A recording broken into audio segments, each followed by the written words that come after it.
I arrived here 2 years ago in the middle of the G20 summit, and all I can tell you is that that was a powerful demonstration of India's arrival as a global player. Not only was there a G20 which was full of new outcomes in all sorts of important fields like tech and culture and science, but your country was the country that was able to bring all of the big states of the world together in a single document that even dealt with the most complex geostrategic issues, including the invasion of Ukraine by Russia.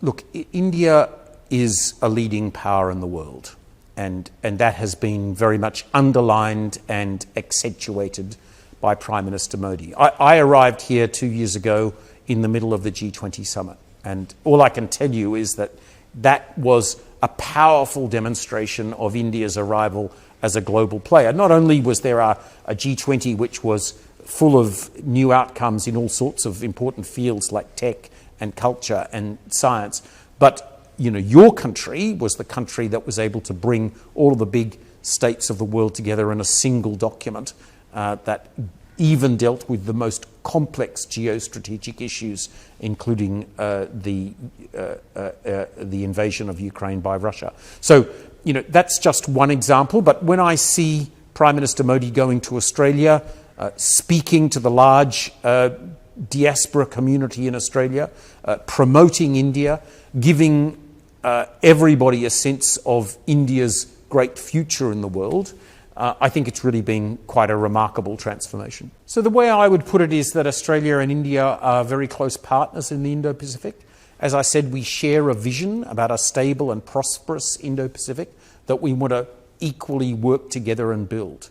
So what does that mean? It means that we support each other when we seek to bring new development capabilities to our region, whether that's in the Pacific Islands, where Australia is quite active, but where India is now providing new development support for the countries of the Pacific.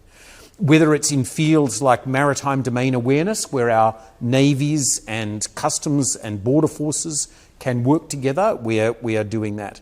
Whether it's in trying to strengthen regional institutions like ASEAN, which we are both members of, and IORA, the Indian Ocean regional organisation that we're both members on. So across a wide range of fields, Australia and India are partners in trying to build a more stable, a more peaceful and a more prosperous Indo-Pacific.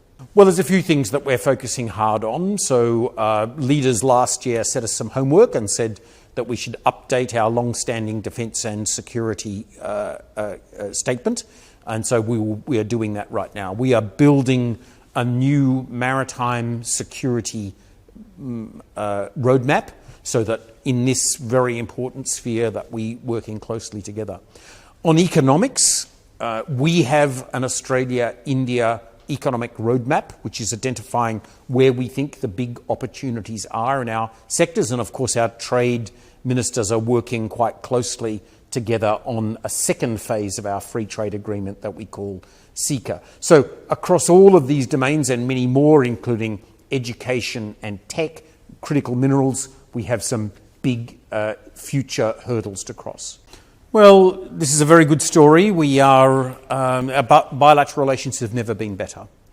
And in the period of the Modi government, there's been really dramatic steps forward. So I like to think of it this way. There are three underlying drivers of our bilateral relationship. We have strategic alignment now. Australia and India have always been friends, but this is now different when we're working on a shared vision of what we want our Indian Ocean, our Indo-Pacific to be like: stable, prosperous and free. We have very strong high levels of economic complementarity. India's economy is growing fast, and that's of interest to every country in the world, but it's of special interest to Australia because we produce the sort of things that India needs for the next phase of its economic growth, whether that's energy, or minerals or metals, or skills and training. We don't compete much with India. Okay. And then the third thing that is really driving our relations is the so-called human bridge now 1 million people of Indian origin who make Australia home, and that's adding a very strong personal dimension to our relations.